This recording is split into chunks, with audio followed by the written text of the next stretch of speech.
سلام دوستان عزیزم. امروز می‌خوایم یک سفره شبیه یلدا آماده کنیم. در این برنامه در نظر داریم که یک کیک بسیار خوشمزه و آسان بدون نیاز به پخت و همچنین برونی کدو، قورمه کوفته و سیمیان پلو آماده کنیم. امیدوارم که با هم یک سفره زیبا آماده کنیم. پس بیایید شروع کنیم. ما با یک کیک خوشمزه که نیاز به پخت ندارد شروع می کنیم. اول به 2 گیلاس شیر پرچرب که 3.5% چربی دارد و تخم‌پزی اضافه کرده. بعد 1 پاکت شکر وانیلی که حدود 7 گرم است اضافه می کنیم. سپس 1 قاشق چایخوری پودر ال اضافه می کنیم. 8 قاشق غذاخوری شکر.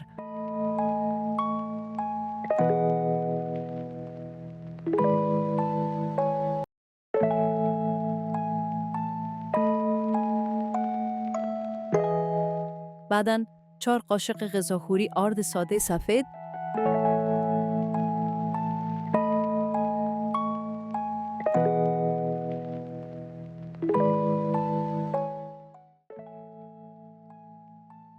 و 5 قاشق غذاخوری نشایسته جواری.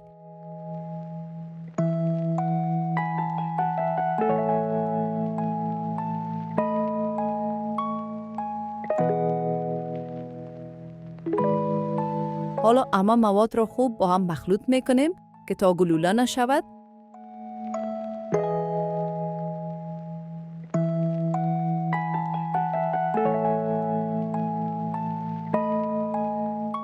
بعد از آن شیر باقی مانده را اضافه میکنیم که تقریباً 4 گیلاس میباشد.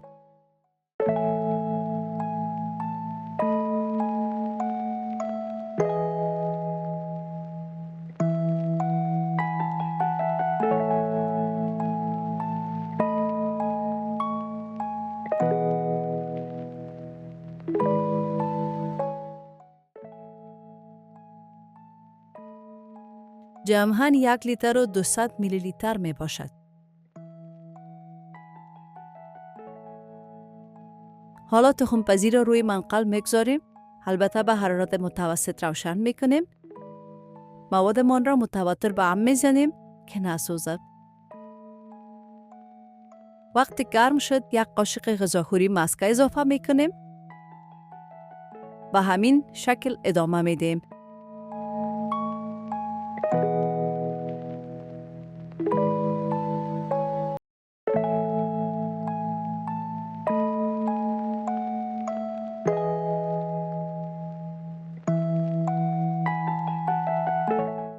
تا زمانی که مواد غلیظ‌تر شود و به این حالت کریمی برسد.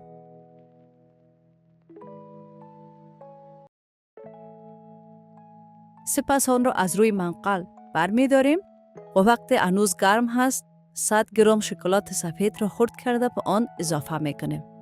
چون فرنی هنوز گرم است شکلات در حین هم زدن ذوب می شود.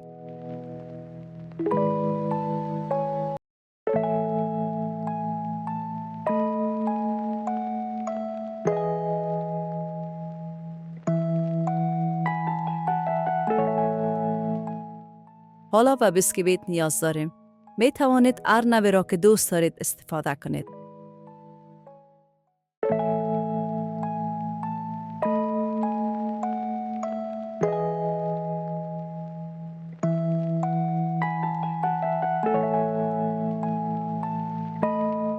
یک لایه بیسکویت می چینیم. سپس 1 لایه از فرنی داغ را روی آن می ریزیم.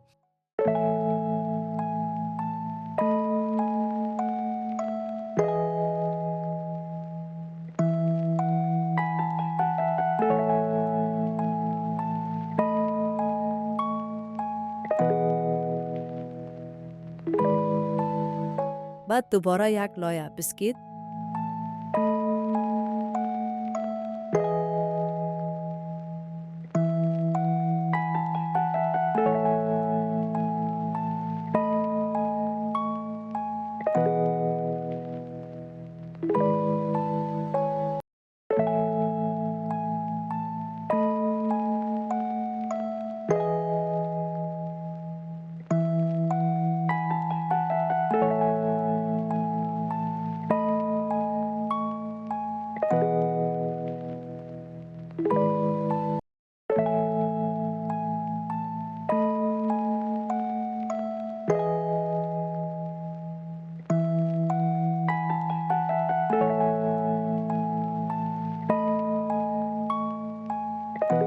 حالا که لایه ها تمام شدن، باقی مانده فرنی را روی لایه آخر می ریزیم. نظر به گنجایش 4 لایه بسکیت چیدم.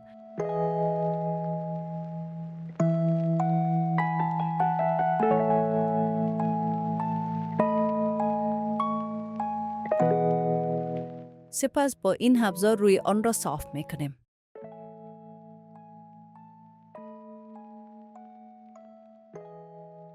چون این کیک برای شب یلدا است، با عنوان تزیین از دانه های انار استفاده می کنیم.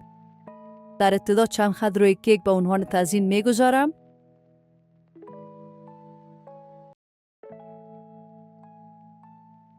سپس چند خرما را با دانه های انار پر می کنم.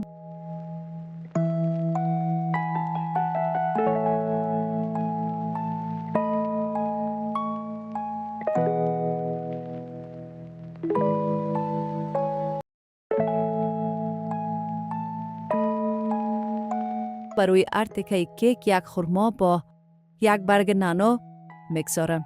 البته شما می توانید به هر شکلی که دوست دارید تزیین کنید.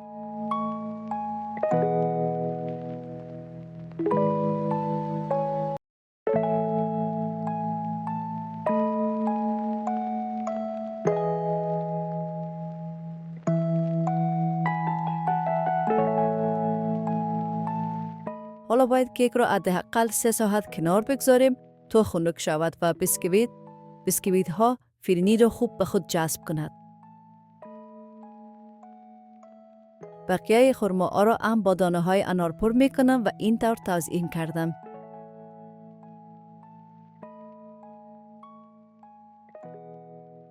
فعلا کوفته را آماده می کنیم که برای این کار و یک ماشین برقی نیاز داریم. 4 عدد پیاز متوسط،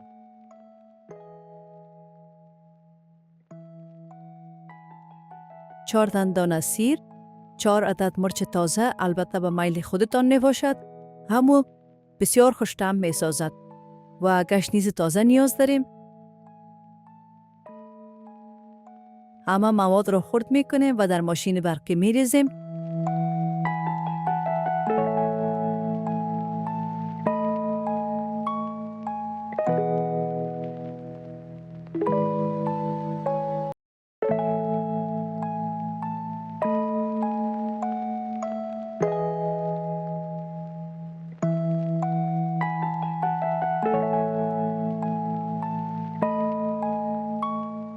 تا همه مواد به این شکل مخلوط شود.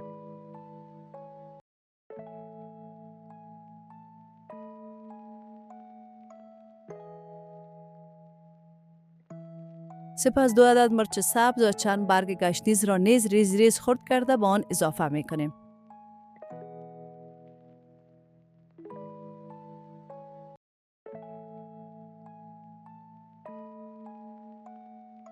البته 700 گرم گوشت کوفته می باشد که از قسمت گردن گاو می باشد. گوشت گاو و کوفته بسیار مناسب می باشد و کوفته ها را خوشمزه می سازد. 1.5 قاشق چایخوری نمک اضافه می کنیم. سپس 1 قاشق چایخوری مرچ سیاه، پودر سیر، پودر مرچ دلمه، تخم گشنیز و مرچ مساله دار خانگی که همش یک قاشق چایخوری می باشد اضافه می کنیم. که البته طرز تهیه مرچ مساله دار در کانال موجود می باشد. همه مواد را با گوشت مخلوط می کنیم و چند دقیقه خوب برز می دیم تا رنگ گوشت کم تغییر کند.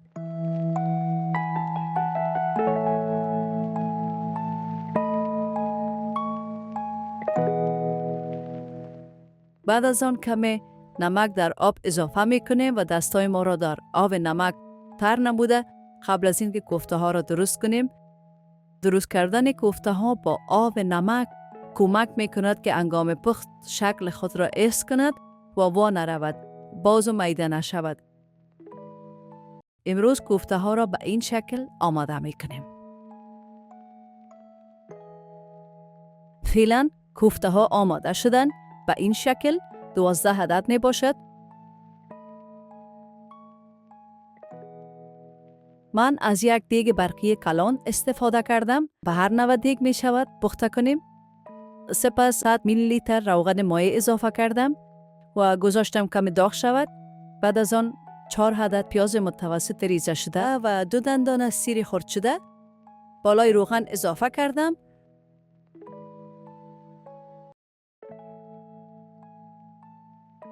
تقریبا 4-5 دقیقه سرخ کردم تا طلایی و نرم شود. به این شکل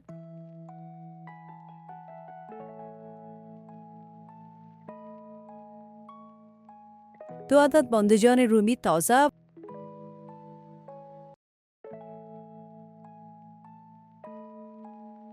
و 1 قاشق غذاخوری رو بعداً اضافه کردم بالای پیاز.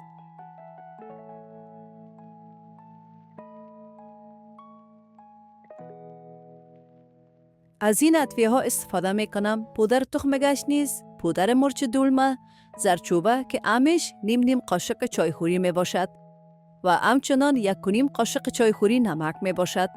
میگذارم یا امش با بانجان روی کمی سرخ شوند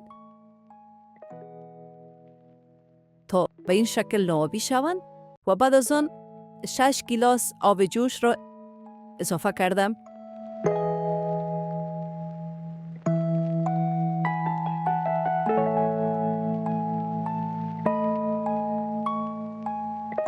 البته گذاشتم که آب خوب جوش کند که به این شکل کوفته ها باز نشود و بعد از آن کوفته ها را با آهستگی و با احتیاط اضافه کردم.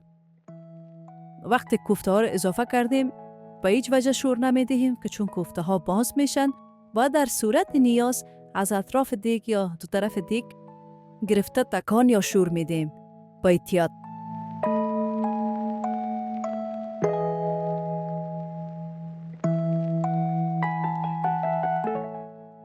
بیست دقیقه با حرارت زیاد پخته می کنیم. تقریباً 45 دقیقه حرارت کم پخته می کنیم که آبش خشک شود و روغن جدا کنه.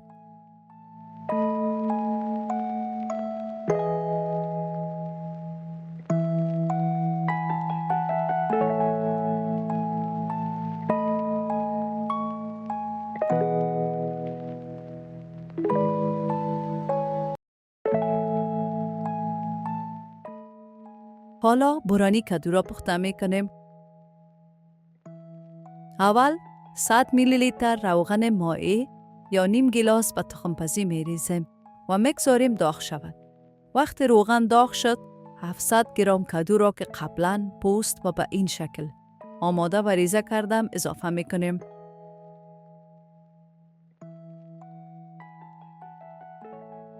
پنج دقیقه سرخ می کنیم. برانی از کدو حلوایی بسیار خوشمزه می شود. کدو را برای 4 تا 5 دقیقه سرخ می کنم.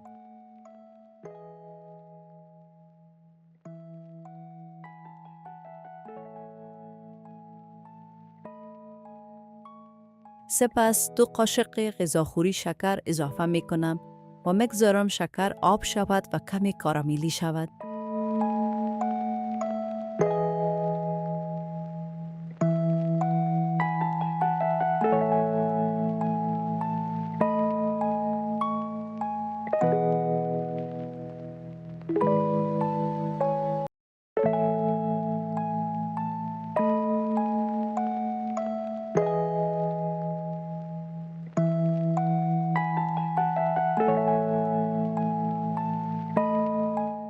بعد از آن 2 قاشق غذاخوری رو به بانجان رومی اضافه می کنیم.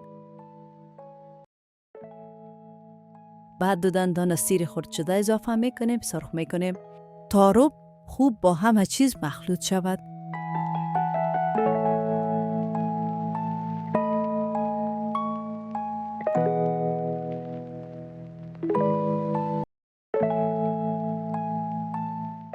از این ادویه ها استفاده می کنم. نصف قاشق چایخوری نمک، پودر تخم گشنیز، مرچ سیاه و مرچ مصالحه‌دار خانگی.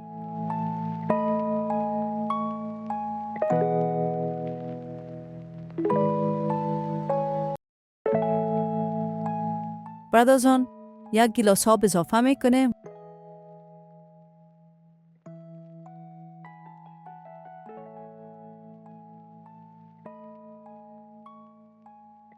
نیم عدد مرچ دلمه را اضافه می کنیم.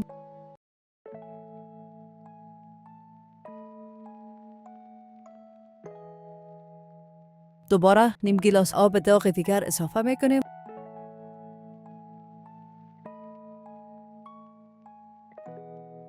و مدت 20 دقیقه به حرارت متوسط پخته میکنیم.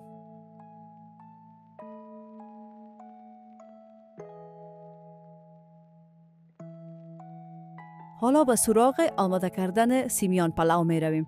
برای این کار و سیمیان نیاز داریم. به 1.5 گیلاس سیمیان سرخ شده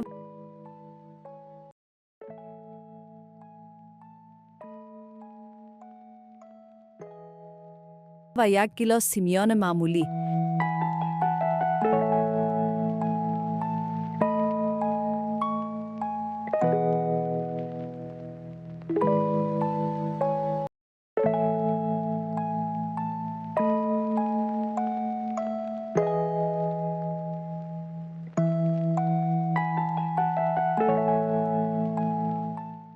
دو لیتر آب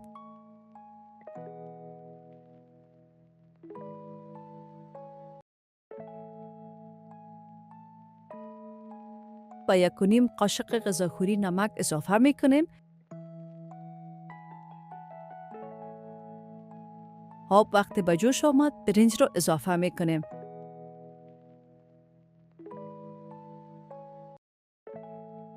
که تقریبا 3 گلاس برنج سیله می باشد که قبلا آن را چندین بار شسته و با آب گرم 3 ساعت تر نمودم.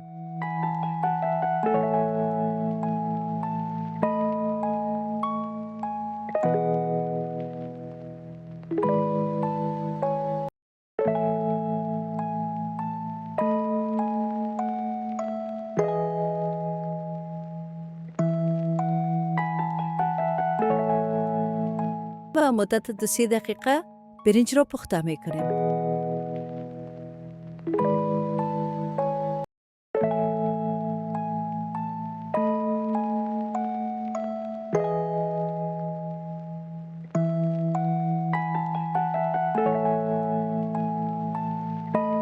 و بعد از آن سیمیان را اضافه کرده و بگذاریم 2-3 دقیقه دیگه هم بپزد.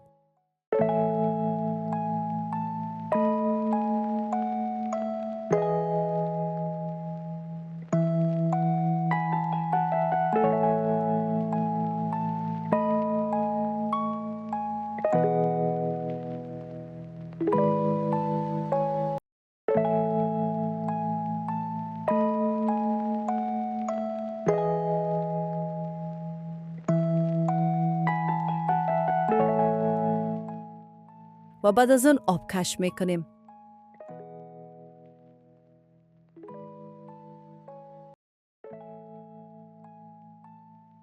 و 1 گیلاس از آب برنج را برداشته و دوباره به دیگ اضافه میکنیم. و بعد از آن سیمیان برنج را اضافه کرده و 100 میلی لیتر روغن مایع بالای آن اضافه میکنیم و همه مواد را به خوبی مخلوط میکنیم و بعد از آن روی برنج را سوراخ میکنیم تا خوب برنج دم بکشد.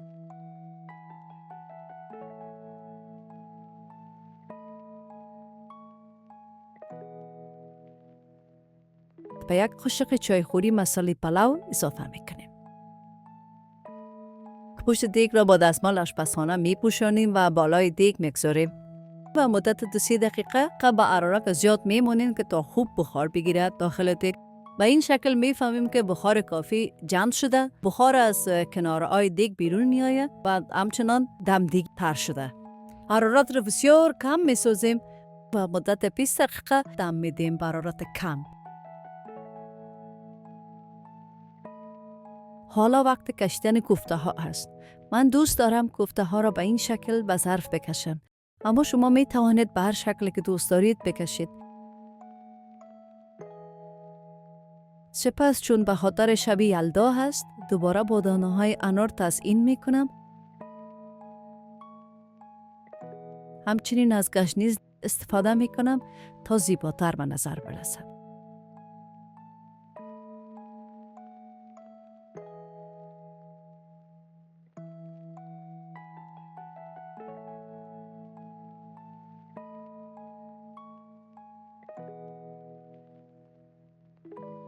حالا ماست برای برانی کدو آماده میکنیم که فقط با ماست ساده سیر خرد شده و کمی نمک ضرورت داریم.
حالا نوبت کشیدن سیمیان پلو می باشد که اول با کفگیر خوب برنج سر و رو می کنیم تا خوب مخلوط شود.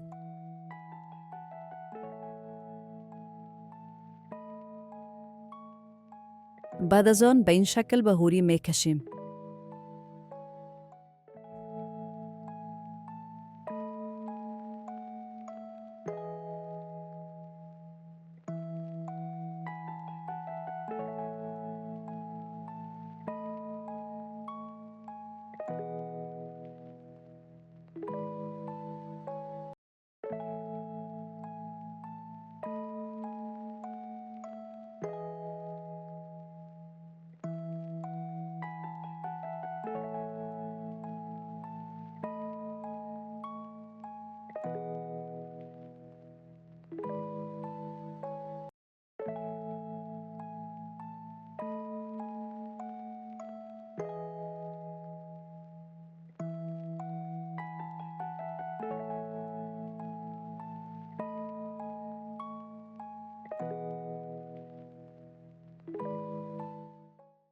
روغن مائع و تخم‌پزی می ریزیم و میگذاریم داغ شود. وقتی روغن داغ شد، یک پیاله کشمش اضافه می کنیم. کشمش را برای 1 تا 2 دقیقه در روغن سرخ می کنیم. زمان می فهمید که کشمش ها آماده هستند که پفکی شوند.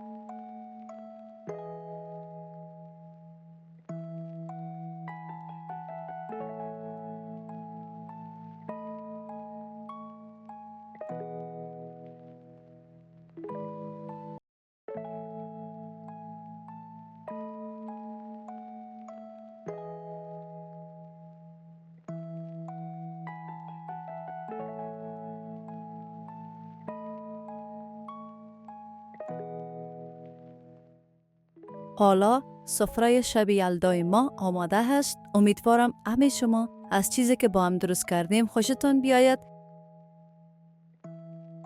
شب یلدا همیشه یکی از شبهای خاص کودکیم بود. یادم است که در این شب طولانی همه خانواده در خانه مادر بزرگ جمع می شدیم. مادر بزرگ همیشه می گفت که شب یلدا طولانی ترین شب سال است. خوب است که این شب را با هم سپری کنیم. ما دور هم جمع می شدیم و زیر صندلی مادر بزرگ می نشستیم. گرمای آتش در زیر صندلی ما را در این شب سرد گرم می کرد. بزرگترها در اطراف و اطفال در وسط بودند. مادر بزرگ برای من داستانهای قدیمی تعریف می کرد. مادرم انار دانه شده آماده می کرد و پدرم تربوز آماده می کرد. انار و تربوز همیشه قسمتی از شب یلدا بودند. نه فقط به عنوان میوه بلکه برای دوری امی با خانواده. اطفال زیر صندلی می خندیدند و بازی می کردند و بزرگترها چای می نوشیدند. درباره روزهای گذشته صحبت می کردند. گاهی مادر بزرگ از ما می خواست که سوره های قرآن بخوانیم یا شعرهای قدیمی یاد بگیریم. شب یلدا برای ما فقط یک شب طولانی نبود. فرصت برای لذت بردن از خنده های اطفال و ساختن لحظه های زیبا با خانواده بود. این شب برای ما بیشتر از هر چیز بهانه برای صمیمیت و دور ام بودن بود. وقت به آن است که چند تا پیام زیبا از ویدیوی قبلی را بخوانم. دوباره از همه کسانی که تماشا کردن و لایک کردن تشکر میکنم. تشکرم از نظر محبت آمیزتان. قلباً ممنونم که برنامه های ما را پسندیدید. همیشه در تلاش هستیم تا بهترین ها را به شما تقدیم کنیم. خواهش میکنم. بسیار سپاسگزارم از لطفتان. امیدوارم همیشه موفق و خوشحال باشید. بسیار سپاسگزارم از لطف شما. خوشحالم که برنامه‌هایمان مورد پسندتان قرار گرفته است. همیشه سعی میکنیم بهترین محتوا را با سلیقه شما ارائه دهیم.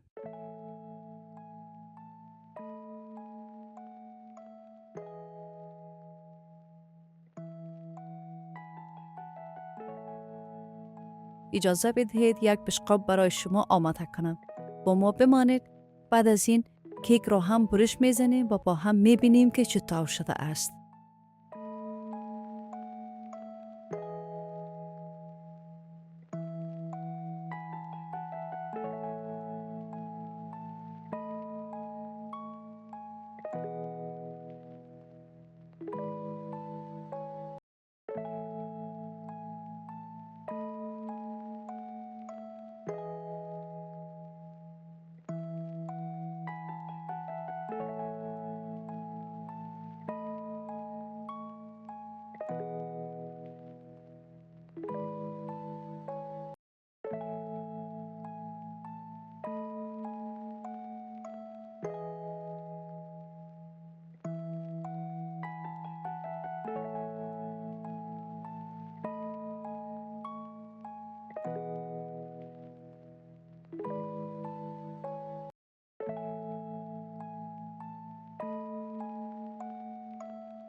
تشکر فراوان از همه شما عزیزانی که همراه من بودید. لطفاً لایک کنید، سابسکرایب کنید، کامنت بگذارید و ویدیوها را با دوستانتان به اشتراک بگذارید. بعد از این که امتحان کردید خوشحال می شوم که کامنت بگذارید و تجربه تان را با ما در میان بگذارید. همان طوری که همیشه مواد لازم را به صندوقچه معلومات یا دسکریپشن باکس پیدا کردن می توانید. خدا حافظ و تا ویدیوی بعدی.